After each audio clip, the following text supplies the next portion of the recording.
Sip. Saya begini lagi.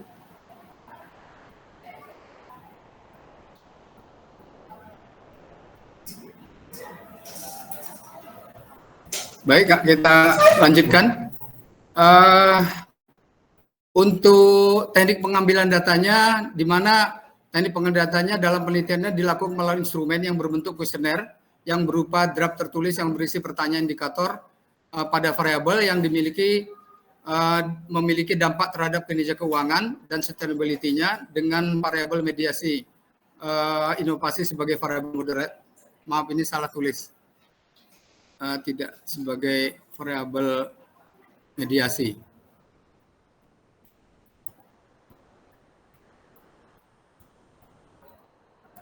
Nah, untuk persiapan proses pengambilan data yang diawali dengan melakukan koordinasi dengan dinas koperasi atau dengan ketua paguyuban atau komunitas pelaku UMKM yang masing-masing kota dan kabupaten wilayah Jawa Timur tentang item pertanyaan dan kuesioner yang akan dibagikan. Selanjutnya pelaksanaan dalam pengambilan data ini dibantu oleh emunerator ketua paguyuban tadi yang ada di masing-masing wilayah kota sehingga kuesioner dapat diisi sesuai dengan jumlah sampel yang telah ditentukan. Teknik analisis data yang digunakan adalah yang pertama analisis data deskriptif, yaitu melakukan analisis jawaban responden yang didasarkan pada nilai min rata-rata skor pada setiap item dan indikator. Kemudian yang kedua adalah analisis structure acquisition modeling atau SEM PLS, yang mana pengolahan datanya menggunakan metode uji analisis berupa structure SEM PLS dengan memakai program Smart PLS versi 3.0. Untuk analisa SEM-nya, di sini yang pertama melakukan atau merancang model pengukuran, yang mana model pengukuran yang disebut dengan outer model adalah model yang menghubungkan variabel laten dengan variabel manifest. Kemudian merancang model struktural, di mana model strukturalnya yang disebut dengan inner model pada penelitian dari 3 variabel laten, eksogen, dan 1 variabel mediasi, 1 variabel endogen.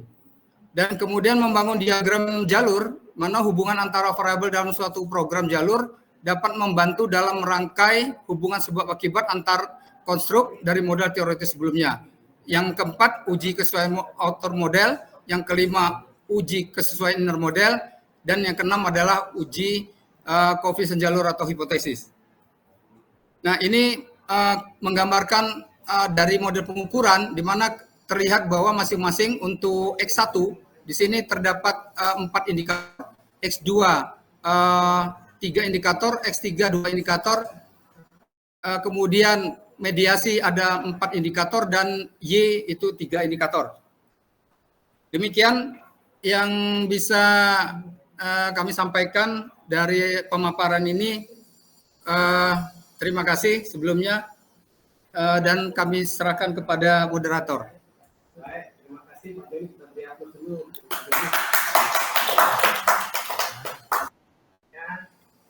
Ini ada di online itu bergabung ada 17, yang sekitar 15 orang serta di online. Kemudian yang di offline juga standar 15 ya.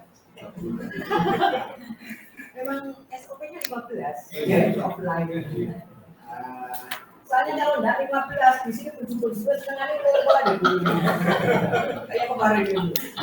Gitu. Ya.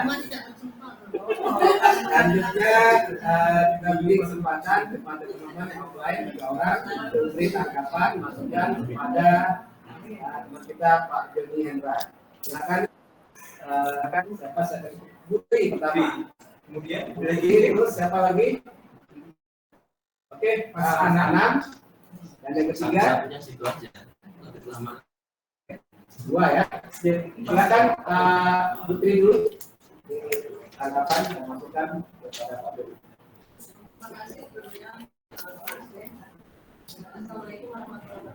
Waalaikumsalam warahmatullahi wabarakatuh.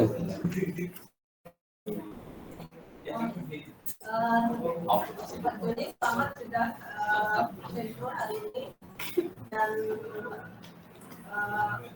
saya lihat kebetulan teksnya ini dan mediasi sama dengan saya. Dan untuk objeknya juga hampir sama, tapi saya di industri, Pak Joni di industri tekstil, Pak Joni di batik, khusus di batik. Kira-kira apa yang melatar belakangi Pak Joni memilih objeknya itu batik? Terus tanya selanjutnya kan bedanya itu di Pak Joni ini di keuangan ya Pak? Tadi Green. Green Finance. Green Finance itu seperti apa kontribusinya untuk keberlangsungan?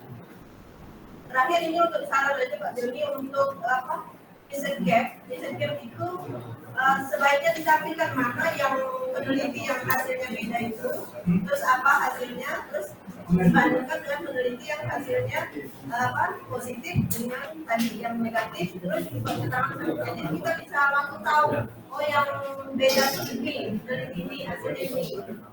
Kalau yang dari hasilnya itu kita nggak tahu yang mana beda peneliti yang mana gitu, yang hasilnya beda dengan penelitian sebelumnya. Itu saja dari saya, makasih Pak. Terima kasih Bu Tri. Supaya tidak lupa mungkin langsung ditanggapi atau ditampung dulu Pak Joni? Ditampung dulu aja. Tampung dulu aja. Yang terserah Pak Joni kalau misalnya bisa Ya. Silakan. Bukan Pak Anam aja. Oke. Biar anu sekali. Terima kasih atas kesempatannya. Assalamualaikum warahmatullahi wabarakatuh. Waalaikumsalam. Pertama Pak Joni telah mengumpulkan di Bursa. Mungkin saya sekedar masukan yang ada di sampel. Karena kalau sampel ini sebenarnya dengan itu menggunakan multi-stage sampling. Kenapa multi? Itu menggunakan beberapa metode sampling. Jadi kalau saya baca itu sampling yang digunakan itu kan probability, di mana itu nanti mendapat peluang yang sama. Nah, kemudian metode sampel yang digunakan adalah cluster. Karena dengan menyatukan beberapa daerah kota atau kabupaten yang mau cluster sebagai sampelnya. Nah, kemudian dari cluster tersebut itu mungkin proporsional. Nah, sehingga proporsional itulah yang akan diteliti oleh jaringan. Nah, kalau random sampling berarti kan pada saat prosesnya telah terlaksana, ternyata yang kembali itu berapa? Itu bisa dikatakan random sampling kalau mereka sudah melakukan hasil penelitian.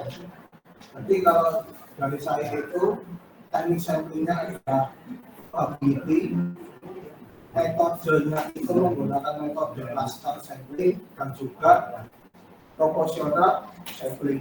Mungkin seperti itu Pak. Terima kasih. Wassalamualaikum warahmatullahi wabarakatuh. Waalaikumsalam. Terima kasih. Silakan. Ya. Baik, terima kasih Bu Tri yang pertama atas pertanyaannya dan juga sarannya. Saya akan mencoba, ini pertanyaannya memang dua ini, tapi berat ini kayaknya. Soalnya dari Palembang sama Jadi begini Bu Tri, memang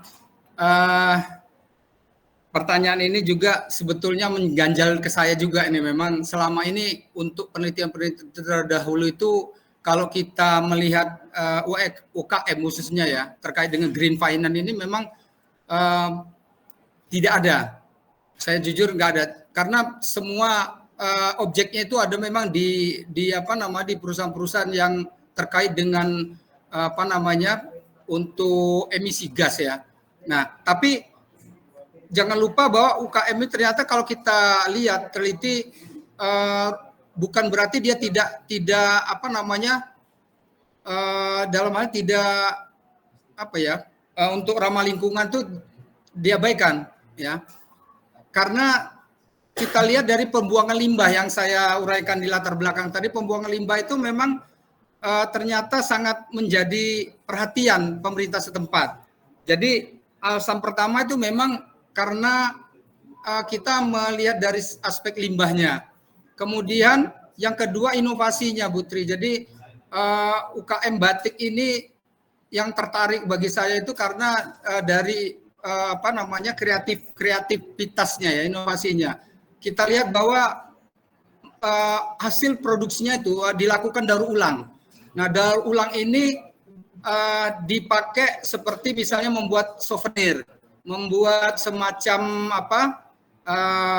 bahan-bahan yang bisa digunakan yang lainnya. Nah, ini membuat bahwa UKM batik ini memang betul-betul ya terkait daur ulang tadi kan juga ternyata itu sebagai bentuk kepedulian lingkungan, karena kalau dibuang sembarangan kan juga pencemaran, Putri. Yang ketiga, ada kenapa di dalamnya ada aspek sosial kapitalnya. Nah, karena UKM ini memang hubungan kemasyarakatannya juga bagus. Jadi saya memperhatikan bahwa mereka di dalam hal dengan kaitan dengan yang pengusaha-pengusaha mikro yang lain itu kedekatannya dalam hal misalnya melakukan semacam pelatihan dan lain sebagainya. Jadi pembinaan yang dilakukan antar bahkan mereka ada semacam perkumpulan ya atau persatuan pengusaha batik Jawa Timur. Nah, itu yang disingkat PBJ kalau nggak salah ya. Nah, ini sudah saya dapat informasi dari Dinas UKM Probolinggo sementara ini seperti itu. Dan yang ketiga, yang terakhir adalah bahwa kita harus ingat bahwa secara tidak langsung kita harus mempromosikan budaya batik kita ya ke mancanegara. Nah, dengan penelitian ini kan hasil penelitian atau artikel kita yang kita unggah itu kan akan menjadi secara tidak langsung akan diketahui mancanegara bahwa oh ini batik gitu ya yang menjadi ciri khas daripada budaya Indonesia. Walaupun sebetulnya tadi sudah disampaikan kalau itu sudah merupakan suatu hal yang diakui oleh UNESCO. Nah, untuk yang kedua, ini Green Finance ya, Bu ya. Nah, Green Finance ini bagaimana kontribusinya? Jadi gini, Bu, kontribusinya Green Finance ini sebetulnya memang terkait dengan penyediaan dana. Ya, jadi pembiayaan, Bu. Ya, penyediaan dana yang terkait dengan ramah lingkungan. Jadi kita dalam Green Finance kan ada 3 faktor ya, atau 3 indikator yang kita pelajari ini adalah yang pertama investasi, yang mana dituntut bahwa setiap pengusaha itu untuk melakukan investasi itu yang tidak terlepas dari ramah lingkungan. Ya seperti contoh tadi misalnya melakukan daur ulang, dia menginvestasi mesin yang sifat daur ulang tapi tidak mencemarkan lingkungan. Nah, yang ketiga kredit ya. Jadi setiap pengambilan kredit ini tentunya tergantung dari lembaga keuangan sebetulnya. Jadi kalau lembaga keuangan tidak menjalankan Green Finance ini ya otomatis di UKM juga tidak akan terlaksana. Karena apa? Karena Green Finance sebagai instrumennya saja, sebagai perantara. Jadi kalau misalnya katakanlah bank waktu menyalurkan kreditnya dia tidak membuat persyaratan tertentu untuk untuk ramah lingkungan terkait dengan lingkungan, ya tentunya ya Green Finance tidak berarti apa-apa kan. Nah, karena ini kan bicara masalah kelanjutan. Mungkin itu yang bisa Bu Tri. Kemudian dari Pak Anam, saya terima kasih sekali nih ya masukannya Pak Anam. Karena saya berpikiran ya bukan untuk mengkonterin, bukan Pak Anam. Jadi memang saya tadi seperti itu memang ya dari multi state ya. Nah, tapi karena saya dalam hal ini karena saya berpikiran populasi sudah saya tentukan dulu. Jadi gitulah. Jadi bukan sampelnya yang purposive sampling ya, populasinya sudah terkait dengan peraturan pemerintah itu. Jadi kita mengambil UKM-nya, mikronya kita tinggal karena sesuai dengan diskusi kami dengan pembimbing bahwa kalau bicara inovasi yang berkelanjutan itu kayaknya harus bukan hanya produknya, tapi prosesnya yang ini juga gitu ya. Tapi nanti mungkin kita Pak Anam. Terima kasih masukannya, kita diskusikan dengan bimbing. Mungkin itu Pak Moderator bisa sampaikan. Ini harapan yang disampaikan. Mungkin yang dari Baik, bisa kita minta untuk masukan enggak? Ya, yang online. Oke, yang dari online silakan. Stop aja dulu. Stop aja dulu. Monggo Bapak Ibu yang online.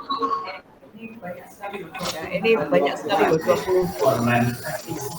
Silakan itu ada Mas Umar. Silakan itu ada Mas Umar, ada Bu Amelia ya. Oh, ada yang di sini juga ya. Silakan Bapak Ibu. Silakan Bapak Ibu yang online. Baik, Prof. Sebelumnya mohon maaf, Prof, karena kami datang lambat.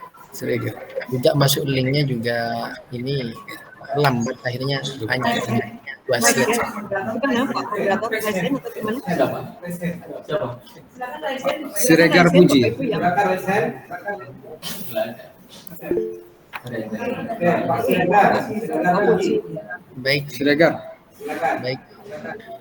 Ini bukan bertanya, Prof. Menanggapi saja, Prof. Karena kami itu baru dapat linknya, Prof. Jadi hanya dapat 2 slide tadi, Prof. Jadi nggak nutup dari materi awal. Mohon maaf sebelumnya. Mungkin dari rekan-rekan yang lain. Bisa diulang Pak Siregar, Sebentar suaranya Pak Siregar, saya mau pakai handset dulu. sebentar Pak Siregar. Lupa.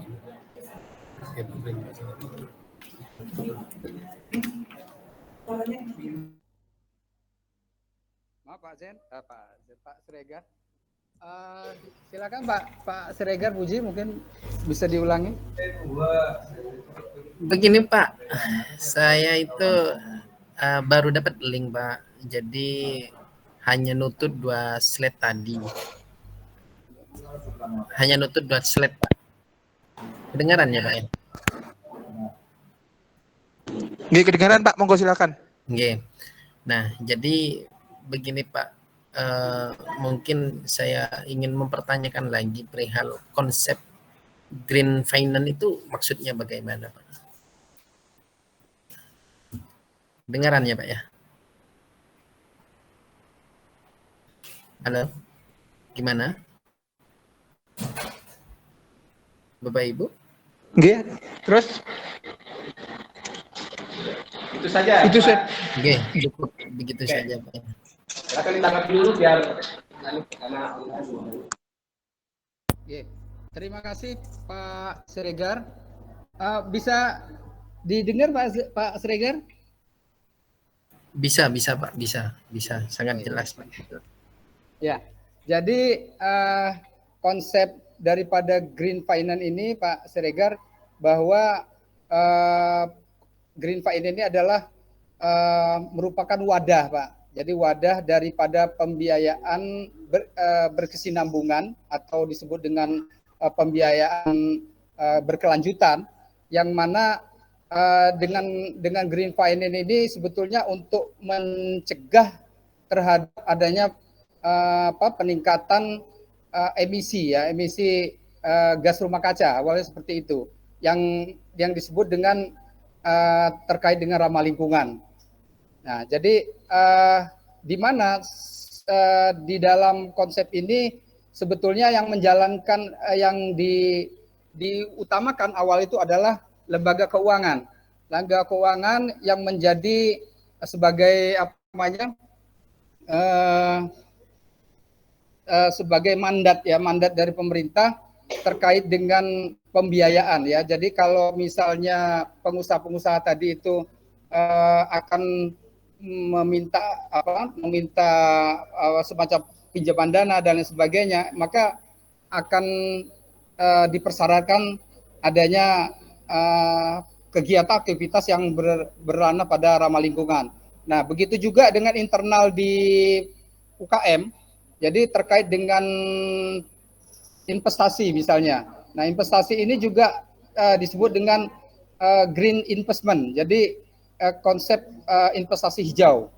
Nah, konsep investasi hijau itu jika diterapkan di sini sebagai contoh, misalnya dia perusahaan itu atau unit usaha tadi akan menginvestasikan seperti yang saya sampaikan tadi untuk mesin pengolah limbah, ya, pengolah limbah. Nah, ini terkait dengan green finance. Juga misalnya untuk membuat mesin berinvestasi dengan mesin yang terkait dengan membuat daur ulang, ya, daur ulang produk. Nah, itu mungkin yang bisa secara singkat kita sampaikan, Pak Siregar. Oke, baik Pak. Terima kasih Pak. Saya rasa untuk peserta, ya, kita bukan yang lain. Selanjutnya kita dengarkan dari penguji. Ada perkenalan dari peserta. Terima kasih.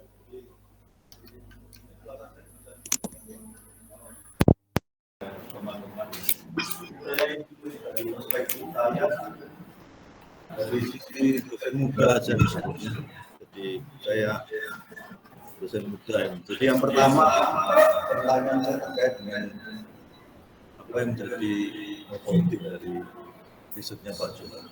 Sebelum itu Pak, saya mengucapkan selamat atas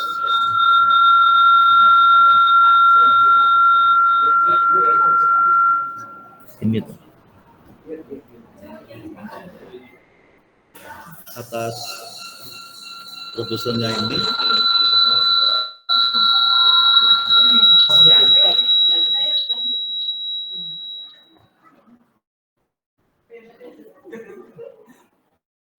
Oh ini nih Pak, belum itu. Muhammad Siroji.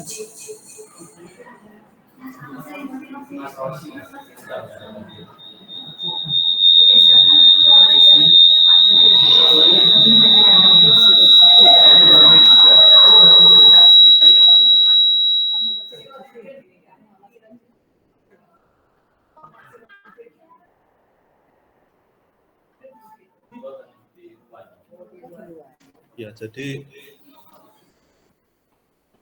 memang sekarang ini jarang Pak yang mau peduli dengan isu lingkungan ya.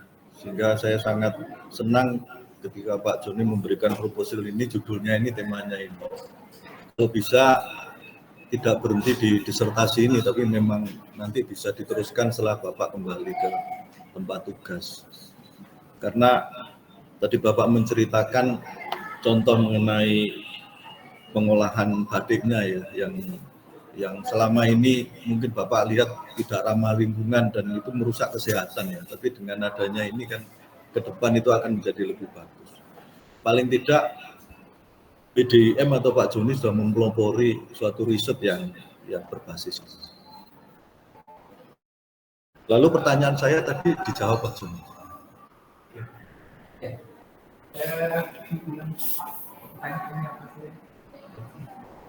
Tadi terkait dengan robotik, jadi robotik yang di sini adalah untuk green innovation-nya, karena green innovation ini menjembatani terhadap green finance terhadap sustainable performance. Nah, di sini mengacu kepada green teorinya, di sini kan menggunakan sustainability. Jadi kenapa di sini terkait dengan green innovation? Memang pertama dilihat dari riset yang ada di peneliti sebelumnya. Yang kedua memang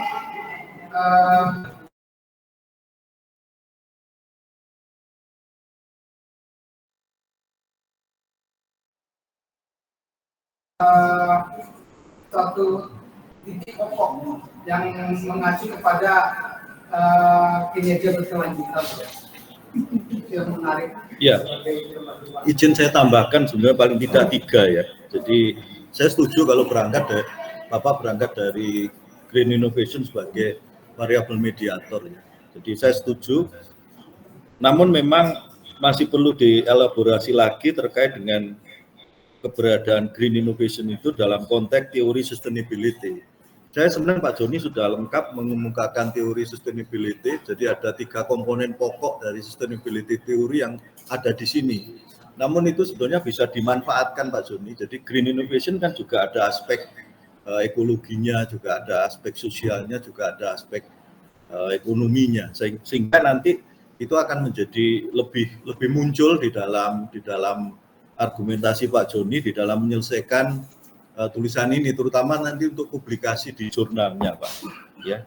Yang kedua, Bapak juga menyinggung di kajian pustaka itu teorinya Schumpeter ya. Jadi ya ini kan kita tahu bahwa beliau adalah salah satu mazhab di keilmuan entrepreneurship ya. Di samping Schumpeter ada Keynesian ya. Jadi ya saya tidak menyalahkan siapa-siapa, silakan mengikuti mazhabnya siapa, apakah Schumpeter atau yang lain. Namun itu juga bisa dikaitkan juga Pak dengan novelty-nya dari Pak Joni. Jadi apa yang menjadi ide pokok dari teorinya Schumpeter ini memang betul bisa relevan dengan green innovation. Ya. Jadi adanya green innovation, misalnya kalau saya mengutip Schumpeter ya, jadi paling tidak ada satu kesejahteraan, ada satu well-being ya, society well-being itu.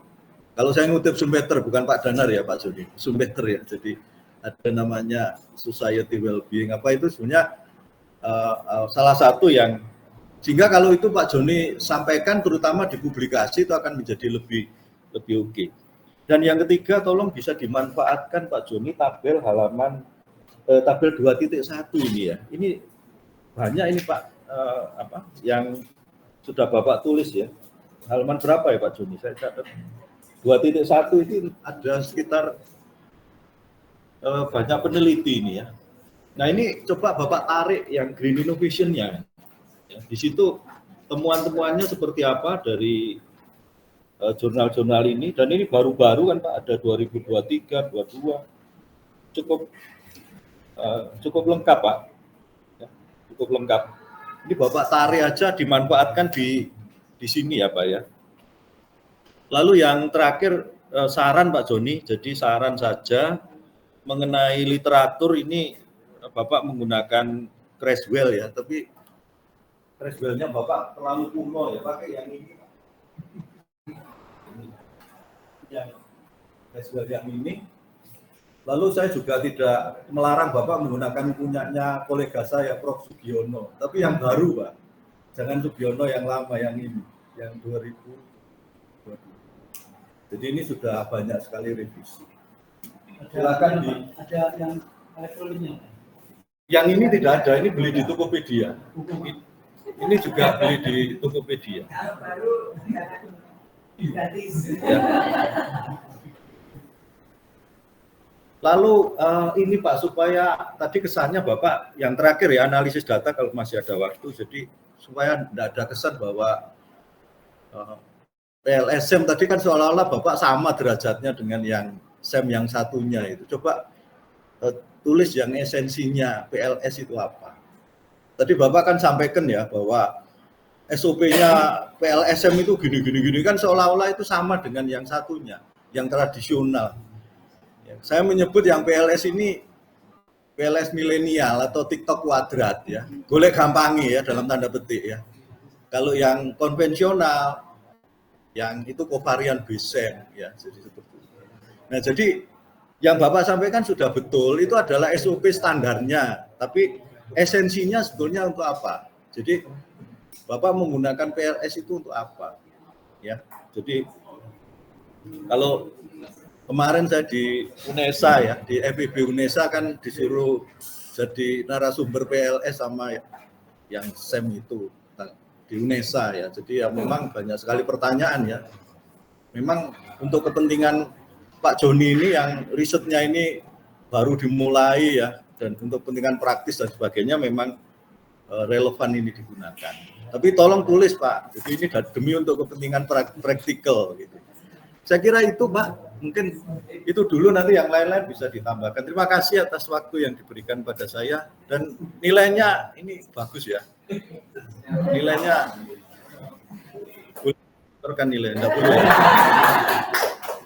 Terima kasih. Matur nuwun.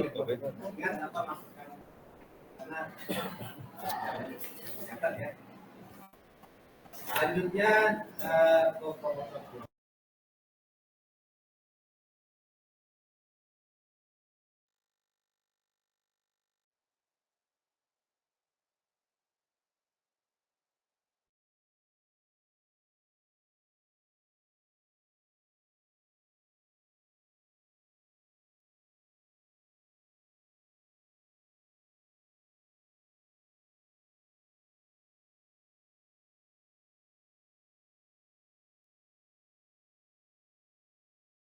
masalah yang hijau-hijau, yang green.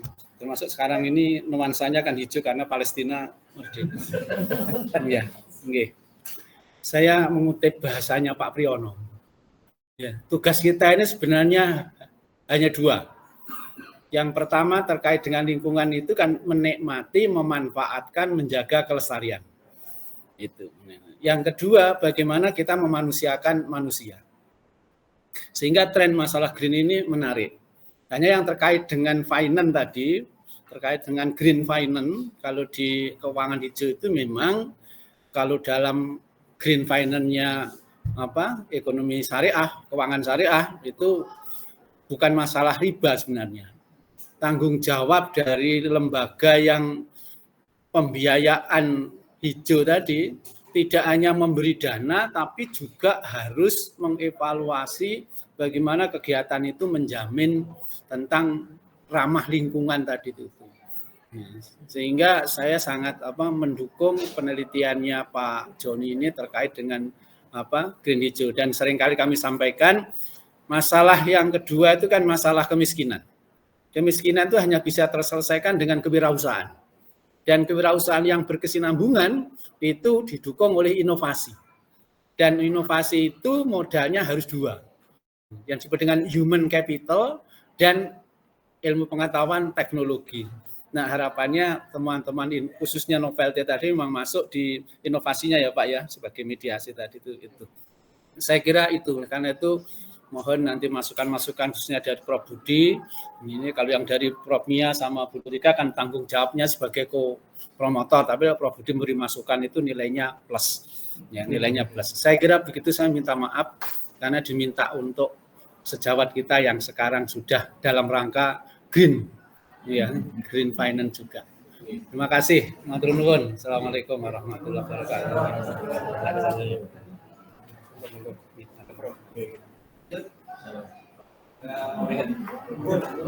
Bun Rika dulu. Amit nuwun sewu, Bun Rika. Nggih, matur nuwun. Nggih, assalamualaikum warahmatullahi wabarakatuh. Waalaikumsalam. Selamat pagi, Pak Ibu. Sebelumnya saya ucapkan selamat ya Pak Joni sudah sampai tahap ini. Dan sama juga dengan pendapat dari Prof. Dina dan Prof. Heri tadi, ini memang menarik untuk green finance itu. Dan saya lihat juga tidak terlalu banyak yang perlu diperbaiki dari proposal ini, Pak. Jadi kalau saya lihat ini hanya ini saja, pada saat di halaman 41 sampai 48 itu Bapak menuliskan tentang hubungan atau keterkaitan antar variabel. Nah, itu masih fokusnya referensi dan sebagainya itu masih fokus di manufaktur yang umum. Belum ke arah bagaimana kaitannya dengan usaha mikro ya, yang coba Bapak tambahkan lagi dukungan teorinya, dukungan penelitian terdahulu. Ya, bila ada terkait dengan mikro, usaha mikro. Kemudian usaha kecil menengah ya, UKM ya. Jadi usaha kecil menengah bisa ditambahkan seandainya ada hasil-hasil penelitian yang mendukung ke arah hubungan antar variabel itu. Kemudian yang berikutnya Bapak menggunakan skala Likert, itu kan 5, 4, 3, 2, 1 gitu ya Pak ya. Nah pada 3 itu Bapak tuliskan cukup, setuju.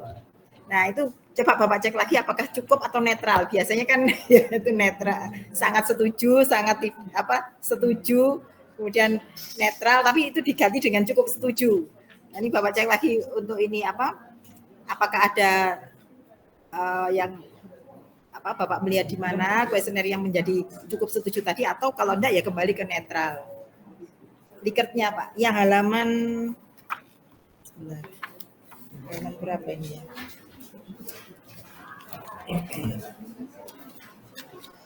Di Medpen Pak, metode penelitian.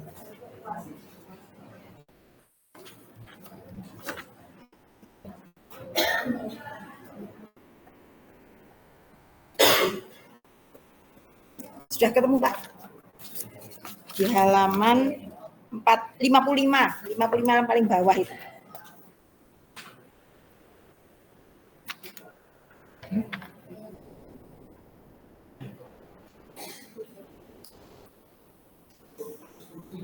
Ya itu kan ada 5, ya itu cukup setuju itu apa biasanya tuh netral gitu ya, atau ragu-ragu atau gitu.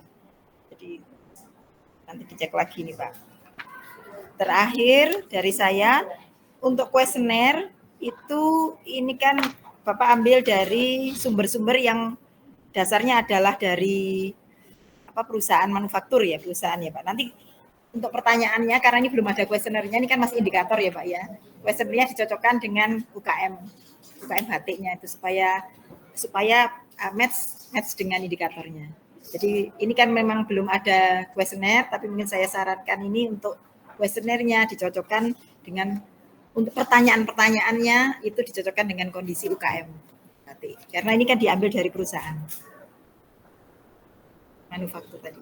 Itu saja dari saya Pak Joni. Nggih, matur nuwun. Nggih, sampun Pak. Nggih.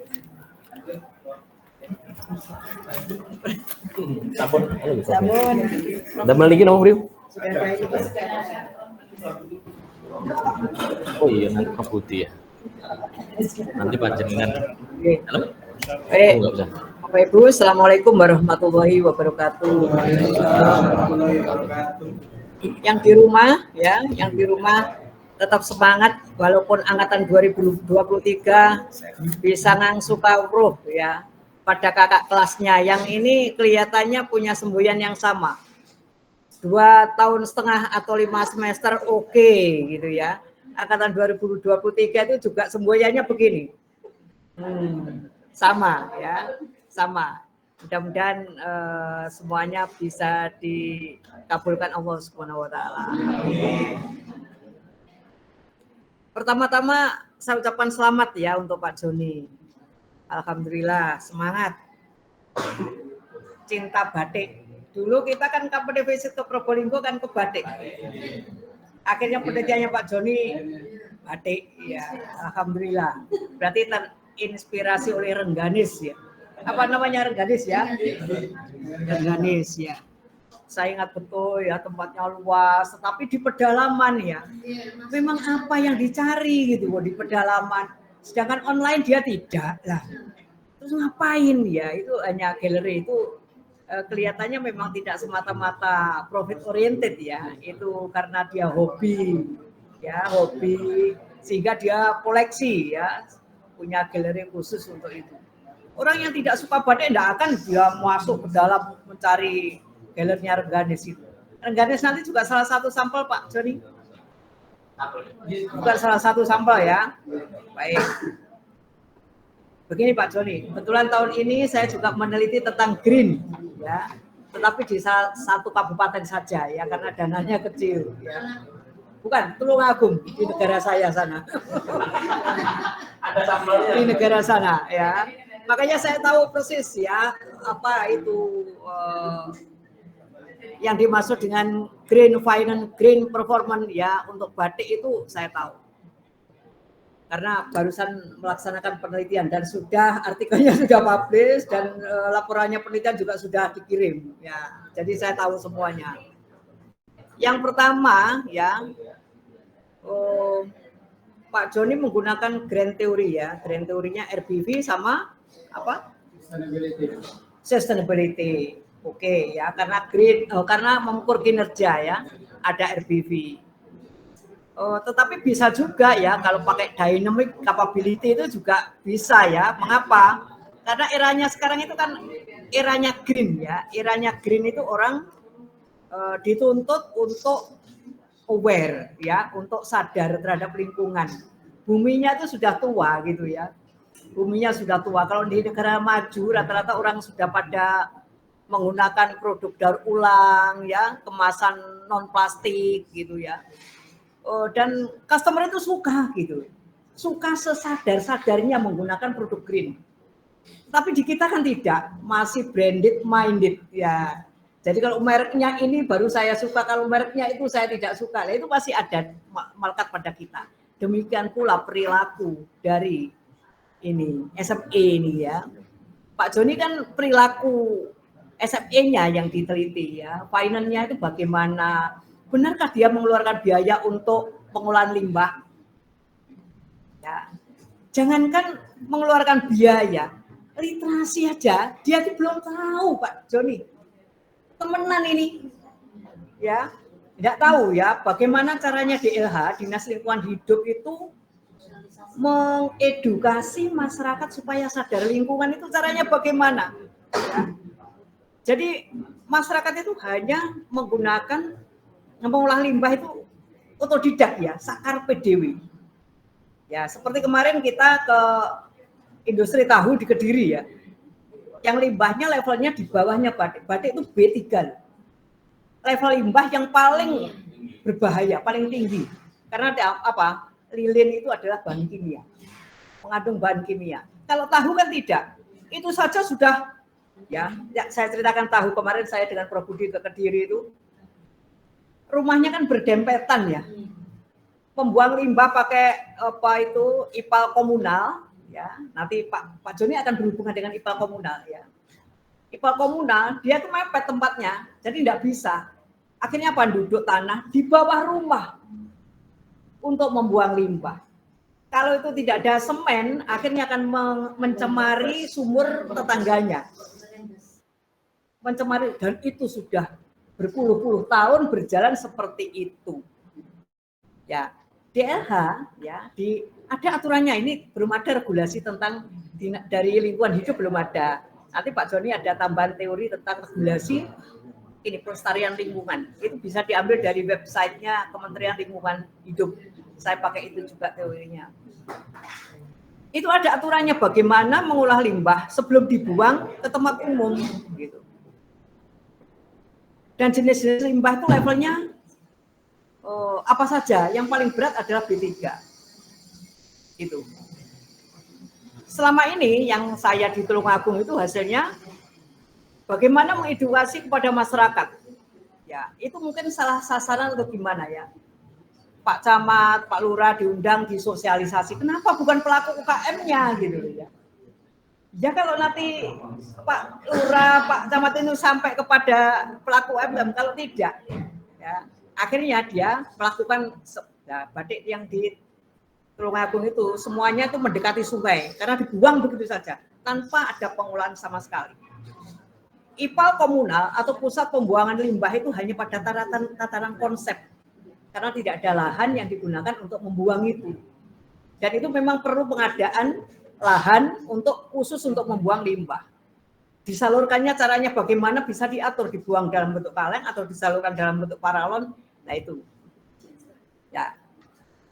Yang kedua, itu yang pertama. Yang kedua, tidak semua kota atau kabupaten membuat batik tulis. Ada yang hanya batik cap, kemudian batik printing. Batik printing itu cap kemudian dibakar. Yes, gitu. Artinya apa? Tidak semua sentra industri batik menghasilkan limbah industri yang sama, gitu. Kalau dia hanya celup, dia hanya cap, berarti kan hanya limbah celup. Tetapi kalau batik tulis, limbahnya lebih banyak dan lebih berbahaya daripada batik cap atau batik printing. Jadi ada tulis tingkatannya, kemudian cap, sablon atau cetak, printing, kemudian lukis. Ada 5 jenis batik di Jawa Timur. Ya, di Jawa Timur ada 5 jenis batik. Dan itu jenis limbah yang dihasilkan juga berat semuanya. Yang paling berat adalah limbah batik tulis. Karena soganya tuh ya mencelup, menghilangkan soga, diwarnai, dicelup lagi. Itu limbahnya luar biasa. Nah, sekarang ngomong tentang green finance ya. Biaya yang digunakan untuk mengolah limbah. Sekarang definisi green. Apa selalu mengolah limbah? Pak Joni di dalam ini ngomong kemasan, iya toh? Produk daur ulang, itu toh? Ya. Apakah kemasan itu juga bagian dari mengolah limbah? Kan tidak juga, gitu ya. Jadi dilihat dulu, ya. Di penelitian saya itu dia hanya sebatas melaksanakan apa itu green, ya. Green entrepreneur itu dalam bentuk kemasan, yang kedua ecoprint. Ecoprint tahu ya? Batik yang tintanya diambil dari getahnya daun. Ya, getahnya daun. Jadi bukan lilin, tapi getahnya daun. Kelemahannya, warnanya memang tidak bisa tajam seperti begini, tidak bisa ya. Mencucinya juga harus sabar ya, tidak boleh apa itu deterjen. Memang kalau dipakai elegan ya, ini tidak ada ya yang kita itu punya salah satu dosen yang sangat aware terhadap ini lingkungannya itu Prof. Wahyudi ya. Beliaunya itu tidak mau kalau memakai batik yang cap begini, tidak mau. Karena beliaunya adalah ahli lingkungan gitu ya. Kalau menggunakan batik pasti yang ini, yang pakai getah daun itu tadi ya. Apa ecoprint ya, ecoprint. Artinya item-item yang ada di sini tidak semuanya cocok diperuntukkan untuk pelaku industri batik gitu Pak. Contoh, sustainable performance nomor 1. Perusahaan memanfaatkan produk atau sisa limbah untuk menghasilkan tambahan pendapatan. Sing didol opo wong limbah apa itu? Ya kalau orang konveksi ya, kalau konveksi limbahnya itu kan serpihan kain digunakan untuk keset, kain perca ya namanya. Tapi kalau limbah industri ini nyaris tidak bisa dijual Pak. Kecuali kalau penelitian Bapak itu tahu ya. Tahu kemarin yang menghasilkan ampas tahu. Ampas tahu itu bisa dijual untuk makanan ternak. Bahkan di Kediri itu kreatif. Ampas tahu itu diolah lagi jadi makanan lagi. Ya. Dan itu sangat enak gitu ya. Cuma dia tidak ada gizinya. Jangan berharap. Pak Putih mau makan. Loh, rasanya kok enak. Tapi kok ya agak takut gitu. Karena itu sebenarnya limbah yang diolah lagi. Jadi walaupun manufacturing SMS ya dilihat dulu Pak Joni, manufacturing yang seperti apa gitu ya. Manufacturing yang makanan, minuman itu kan berbeda dengan yang batik. Sehingga itemnya itu jangan copy paste dari jurnal itu langsung. Ya jurnalnya ngomong apa? Yang manufacturing makanan atau manufacturing batik seperti itu, tenun gitu ya. Kan beda ya. Sehingga ini itemnya banyak yang tidak cocok kelihatannya Pak Joni, nanti perlu diseleksi lagi gitu. Itu yang kedua. Kemudian yang ketiga, teori itu kan ada grand teori ya, ada middle teori, light teori. Pak Joni grandnya tadi pakai apa itu? RBV, kemudian sustainability. Saya sarankan tadi kalau mau dynamic silahkan, kan eranya era green ya. Nanti bisa dilihat dari teorinya SDGs itu. Ya, Sustainable Development Goals itu kan kita memang harus ya, bukan hanya diharapkan sadar tapi harus sadar ya. Kemudian teori yang dituliskan Pak Joni di sini kan hanya ngomong innovation sama ngomong sustainability. Lah variabel lainnya itu wonten pun di Pak, wonten. Coba yang diterima ya. Tidak ada. Ini ngomong green finance, makanya tadi kan ada yang tanya online itu ya. Yang tanya online-nya dimaksud green finance itu apa gitu. Karena di sini tidak ada gitu loh Pak. Tidak tahu kelewatan apa halaman ini. Ingat saya pada saat bimbingan itu ono gitu loh. Kok ini kok tiba-tiba hilang? Tinggal 2 saja. Kemana gitu loh ya. Coba nanti Pak Joni cek gitu. Ya kok yang diparani gitu ya.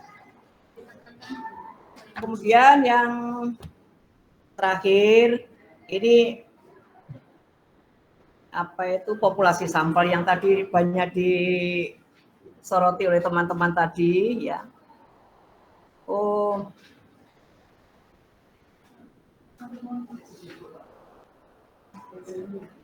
Pak Joni cek lagi antara data existing dengan data listing gitu saja. Karena ini tidak cocok gitu ya. Saya dulu kan disertasinya penelitian di wisata alam ya. Saya menggunakan data sekunder kecilik gitu ya, kecilik sak besar-besarnya karena nggak cocok gitu ya, nggak cocok, nggak valid ya. Terkadang data kita kita tetap menghargai hasil kerja keras UPTD ya, tetapi nyatanya data yang ada di data sekunder UPTD ya di dinas itu tidak sesuai dengan kenyataannya. Jadi harus cek and recheck supaya Pak Joni tidak kecilik gitu ya. Ya caranya gimana? Ya kita datang langsung ya. Dari data dari Provinsi Jawa Timur itu kita cek di kota atau di kabupaten tempat Pak Joni penelitian. Apa benar jumlah UKM di kota Kabupaten Pasuruan misalnya apa jumlahnya segini untuk batik? Ya. Gitu Pak ya. Jadi yang di sini saya kira hanya kira-kira gitu ya, lebih kurang gitu. Nanti tepatnya Pak Joni harus cek and recheck di setiap kota atau kabupaten yang menjadi sampel. Begitu nggak Pak? Baik, saya kira itu saja yang saya sampaikan Pak Joni ya. Memang kelihatannya kita perlu Pak Budi apa itu ya? Wireless ya, wireless. Saya kira punya Pak Budi itu di FE itu. Hanya belum dimanfaatkan karena selama ini seminar kita itu ada di aula ya. Tetapi seringkali sekarang itu tabrakan ya, tabrakan acaranya itu tabrakan dengan yang lain sehingga kita terpaksa di kelas ya. Di kelas begini akademiknya itu menjadi kurang apabila suara itu tidak bisa didengar oleh audiens ya. Karena itu nanti akan juga saya sampaikan dan Pak Budi mungkin bisa memanfaatkan wireless yang di Fakultas Ekonomi. Kita punya kok semuanya itu, hanya kita manfaatkan apa enggak gitu aja ya. Ya nanti kalau memang kesulitan meminjam aku sih ngomong. Ya, ngomong ya perlu gitu ya. Pinjam apa disimpan di gudang untuk apa enggak dipakai gitu ya. Itu ya, itu nanti ada Mas Bagus nanti bisa membantu Pak Budi untuk menghubungkan ke perlengkapan gitu Pak. Untuk meminjam wireless supaya suaranya Pak Joni bisa didengar ya, suaranya dosen juga bisa didengar. Ya Prof Mia sarapan atau belum suaranya tetap keras gitu ya. Tapi kalau suaranya Bu Nurika disuruh teriak-teriak kayak Bu Mia ya enggak bisa ya. Memang orangnya lemah lembut, Bu Mia kan bukan lemah lembut, lemah keras. Sehingga suaranya bisa keras ya gitu. Itu aja yang bisa saya sampaikan. Terima kasih. Assalamualaikum warahmatullahi wabarakatuh. Moga saya berikan ke ke Prof. Sebelum itu mungkin ada pengarahan dari Prof. Budi sebentar. Saya tidak melakukan penilaian apapun. Saya cuma ngasih masukan saja. Slide nomor 18, Pak. Slide nomor 18.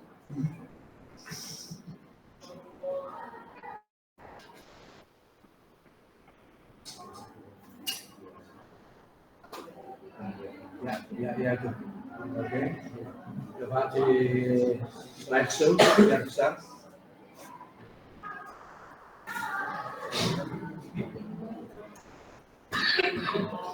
Pak Joni, untuk green finance ke green innovation itu didekati dengan teori apa Pak?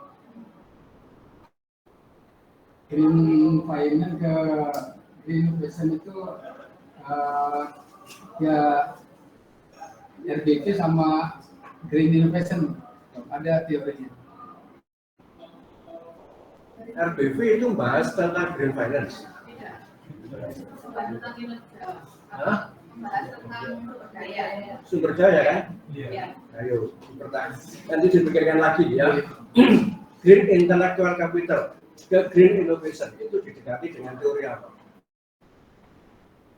Intellectual capital itu ada intellectual capital dispute. Ada intellectual capital dispute. Ada teori, itu teori, nama teori. Teori. Apa bunyi teorinya? Kaitannya dengan innovation. Atau mungkin saya ngawur saja mungkin bahwa Nah, dengan teori itu bahwa seseorang yang memiliki intellectual capital yang berorientasi kepada keberlanjutan, dia cenderung memiliki inovasi-inovasi untuk keberlanjutan. Mungkin dugaan saya teorinya bunyinya kayak gitu. Itu yang saya butuhkan. Dan itu nggak bisa di-cover dengan resource basic. No, nggak bisa. Terus bener loh, Irman, sadar Irman. Ya, sumber daya Pak ya, sumber daya. Kalau social capital, green innovation, didekati dengan teori apa? Legitimasi. Legitimasi. Apa bunyi legitimasi? Teori itu menekankan bahwa aktivitas perusahaan itu berjalan sesuai dengan norma dan aturan yang berlaku di masyarakat. Apa kaitannya dengan green innovation? Kalau sudah perilaku sudah berjalan dengan sesuai aturan masyarakat, apa hubungannya dengan green innovation? Terus nggak usah dijawab, mau saya hanya kasih masukan, ya. Oke ya. Social capital ke sustainable performance, apa kaitannya? Kalau ini sustainable performance itu karena berasumsi bahwa social capital itu merupakan sumber daya juga, Pak. Sebagai sumber daya. Katanya siapa itu? Legitimasi itu, Bro. Teori legitimasi. Iya. Legitimasi kok aneh sih gitu. Tahu ini basicnya keilmuan apa? Ilmuwan hukum atau keilmuan?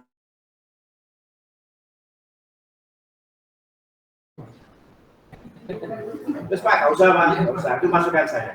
Jadi intinya perhubungan ini Bapak mendekatinya dengan teori apa? Dijagani atau berjaga-jaga siap-siap nanti kalau misalkan hipotesis Bapak Pak Indra bahwa green finance itu berpengaruh secara positif dan signifikan terhadap green innovation, maka diskusinya itu adalah kembali ke teori.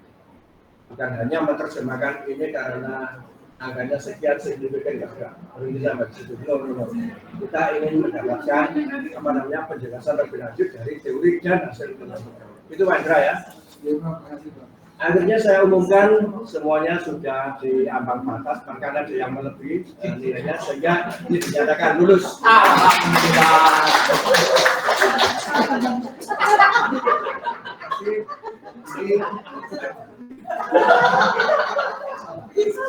Lebih bagus ya. Syukur alhamdulillah kalau Bapak bisa menyempurnakan menyampaikan saran-saran gitu ya. Itu Pak ya, manut ya. Kasih Prof.